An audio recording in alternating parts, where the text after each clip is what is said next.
Future IT পার্কের পক্ষ থেকে সবাইকে শুভেচ্ছা। আজকে আমরা ফর্ম ট্যাগের আরেকটি গুরুত্বপূর্ণ ট্যাগের ব্যবহার দেখব, যেটা আমরা গত পর্বে দেখিনি। তো এই ট্যাগটির নাম হলো সিলেক্ট ট্যাগ। তো আমরা এখানে শুরু করি। আমরা সিলেক্ট ট্যাগ শুরু করলাম, সিলেক্ট ট্যাগ শেষ করলাম। তো এই ট্যাগের শুরু এবং শেষ আছে, কারণ এর মধ্যে আমাদের আরও একটি ট্যাগ নিতে হবে। সেই ট্যাগের নামটি হলো অপশন ট্যাগ। অপশন শুরু করলাম, অপশন শেষ করলাম। তো এই ট্যাগের কি ব্যবহার সেটা আমরা দেখব। তার আগে এর সাথে আনুষঙ্গিক যে বিষয়গুলো আছে সেগুলো আমরা নিয়ে নিই। তো আমরা এখানে লেভেল নামে ট্যাগটি নিয়ে নিই। লেভেল শুরু করলাম, লেভেল শেষ করলাম। তো এখানে আমরা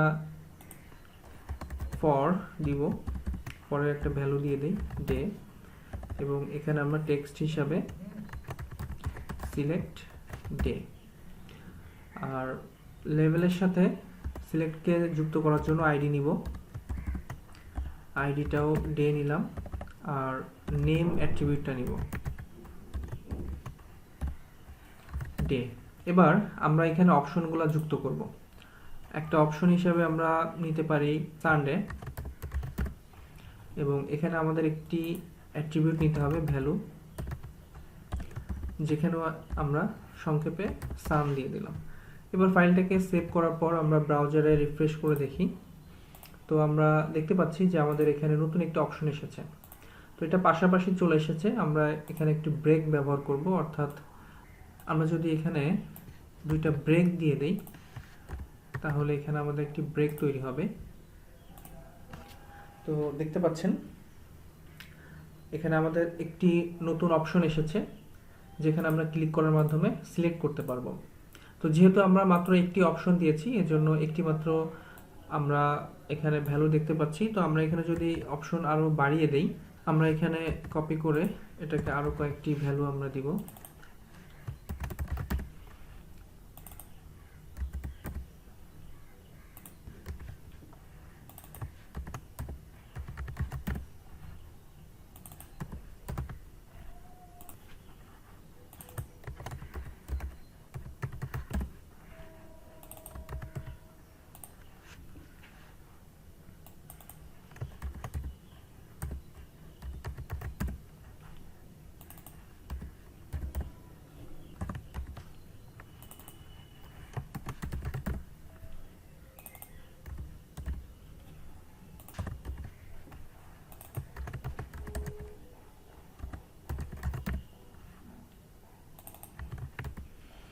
তো এখানে আমরা 7টি দিনের নাম দিয়ে দিলাম অপশন হিসাবে। এবার আমরা রিফ্রেশ করি ব্রাউজারে গিয়ে। তো আমরা এখানে ক্লিক করলে দেখতে পারবো যে আমাদের 7 দিনের নাম চলে এসেছে। তো এখানে আমরা ক্লিক করার মাধ্যমে নির্দিষ্ট ভ্যালুকে সিলেক্ট করতে পারবো। তো এইভাবে আমরা অপশন ট্যাগ এর মাধ্যমে, অর্থাৎ সিলেক্ট ট্যাগের মধ্যে অপশন ট্যাগ দেওয়ার মাধ্যমে আমরা একটি নতুন ফিল্ড তৈরি করতে পারি, যেখানে ইউজাররা ক্লিক করার মাধ্যমে ভ্যালু সিলেক্ট করতে পারবে। তবে এখানে একটা বিষয় দেখেন, এখানে আমরা সাধারণত প্রথমে যে ভ্যালুটা দিয়েছিলাম সেটা এখানে দেখা যাচ্ছে, অর্থাৎ আমরা প্রথমে সানডে ছিল বলে সানডে দেখা যাচ্ছে। কিন্তু আমরা চাইলে একটি ভ্যালুকে প্রাইমারি ভ্যালু বা ডিফল্ট ভ্যালু হিসেবে সিলেক্ট করে দিতে পারি। তো সেক্ষেত্রে আমাদের নতুন একটি অ্যাট্রিবিউটের ব্যবহার করতে হবে, যে অ্যাট্রিবিউটের নাম হলো সিলেক্টেড। অর্থাৎ আমরা যে কোনো একটি অপশনের মধ্যে সিলেক্টেড অ্যাট্রিবিউটটা যদি দিয়ে দেই, এই সিলেক্টেডের কোনো ভ্যালু নাই, শুধুমাত্র সিলেক্টেড লিখলেই এটা হয়ে যাবে। এরপরে আমরা সেভ করার পর রিফ্রেশ করে দেখি, আমাদের এখানে ফ্রাইডেটাকে প্রাইমারি ভ্যালু হিসেবে সিলেক্ট করে নিয়েছে। অর্থাৎ আমরা যেখানে সিলেক্টেডটা দিব সেটাকে প্রাইমারি ভ্যালু হিসেবে সিলেক্ট করে নিবে। তো এই ধরনের আরও কিছু অ্যাট্রিবিউট আছে, যেগুলো ব্যবহার করার মাধ্যমে আমরা নির্দিষ্ট কিছু কাজ করতে পারি। যেমন আমরা বিভিন্ন সময় ফর্ম পূরণ করার ক্ষেত্রে দেখি যে কোনো ফিল্ড আছে ম্যান্ডেটরি, অর্থাৎ যে ফিল্ডের টেক্সট না দিলে সাবমিট নিবে না। তো এই যে ম্যান্ডেটরি কোনো অপশন যদি আমরা করতে চাই, সেটাও আমরা চাইলে HTML এর একটি অ্যাট্রিবিউটের মাধ্যমে করতে পারি। ইনপুট ট্যাগের মধ্যে আমরা যদি ইনপুট ট্যাগের মধ্যে রিকোয়ার্ড নামে অ্যাট্রিবিউট নেই এবং সেভ করার পরে আমরা যদি ব্রাউজারে রিফ্রেশ করি, তো আমরা দেখতে পাচ্ছি যে এটা আমরা যখন ডাটা সাবমিট করব তখন সে আমাকে বলবে please fill out this field, অর্থাৎ এই ফিল্ডটাকে পূর্ণ না করলে আমাদের ফর্মটি সাবমিট নিবে না, অর্থাৎ এটা হলো ম্যান্ডেটরি। তো এইভাবে আমরা যে কোনো ইনপুট ট্যাগে আমরা যদি রিকোয়ার্ড অপশনটি দিয়ে দেই তাহলে ওই ফিল্ডটা খালি রাখা যাবে না, অর্থাৎ ইউজার ওই ফিল্ডটা খালি রেখে ফর্ম সাবমিট করতে পারবে না। তো এই জন্য আমরা খুব সহজে রিকোয়ার্ড ব্যবহার করার মাধ্যমে আমরা একটি ফিল্ডকে ম্যান্ডেটরি করে দিতে পারি। তবে এখানে একটু খেয়াল রাখবেন, আমরা রিকোয়ার্ড লেখার পরে একটা স্পেস দিয়েছি, এই স্পেসটা যদি না দেই তাহলে কিন্তু এটা কাজ করবে না। আর আপনি যদি ব্যাকস্ল্যাশটা না দেন তাহলে আবার কাজ করবে। তার মানে আপনি এন্ডিংয়ে এসে ব্যাকস্ল্যাশ যদি দেন তাহলে অবশ্যই একটি স্পেস দিবেন। এটা অনেক সময় ভুল হয়ে থাকে, তো এটা আশা করি আপনাদের মনে থাকবে এরপর থেকে। তো এরকম আরও একটি বিষয় আছে যেটা কাজ করে শুধুমাত্র আমরা যদি টাইপ চেক বক্স নেই। আমাদের এখানে যে চেক বক্স আছে, আমরা যদি চাই, সাধারণ অবস্থায় আমরা যখন ব্রাউজারে ফর্ম ওপেন করি তখন কিন্তু এটা আনটিক অবস্থায় থাকে, কিন্তু আমরা চাচ্ছি যে কোনো একটি অপশনকে যখন লোড হবে বা ফর্ম ওপেন হবে তখন ডিফল্টভাবে টিক অপশন থাকবে। তো এটা যদি আমরা করে দিতে চাই তাহলে এই যে ইনপুট ট্যাগ আছে, এই ইনপুট ট্যাগের শেষে আমরা চেকড অ্যাট্রিবিউটটি দিয়ে দিব। যদি আমরা চেক অ্যাট্রিবিউটটি দিয়ে দেই তাহলে দেখবেন এবার রিফ্রেশ করার সাথে সাথে আমাদের এই অপশনটিকে অটোমেটিক্যালি চেক অবস্থায় আছে। আমরা চাইলে এটা আনচেকও করে দিতে পারি। তো অনেক সময় হয় যে বিভিন্ন শর্ত এগ্রি করার ক্ষেত্রে এই চেক বক্সটা থাকে। তো দেখা গেল যে অনেক জায়গায় আছে যে শর্তকে এগ্রি না করলে সেই কাজটা করা যাবে না।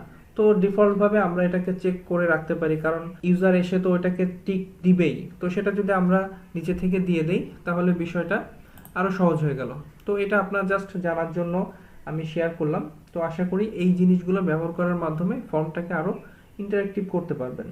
তো এছাড়া আরও কিছু বিষয় আছে, আমরা অনেক সময় দেখে থাকি যে ফর্মের মধ্যে কিছু টেক্সট থাকে, অর্থাৎ কিছু প্লেস হোল্ডার থাকে যেখানে ইনস্ট্রাকশন দেওয়া হয় যে এখানে আসলে আমরা কিভাবে লিখব বা কি লিখব। তো এটা করার জন্য একটি অ্যাট্রিবিউট আছে যেটার নাম হলো প্লেস হোল্ডার। অর্থাৎ আমরা যদি প্লেস হোল্ডার অ্যাট্রিবিউটটি ব্যবহার করি, যেমন প্লেস হোল্ডার অ্যাট্রিবিউটটি ব্যবহার করলাম এবং এখানে আমরা ভ্যালু দিব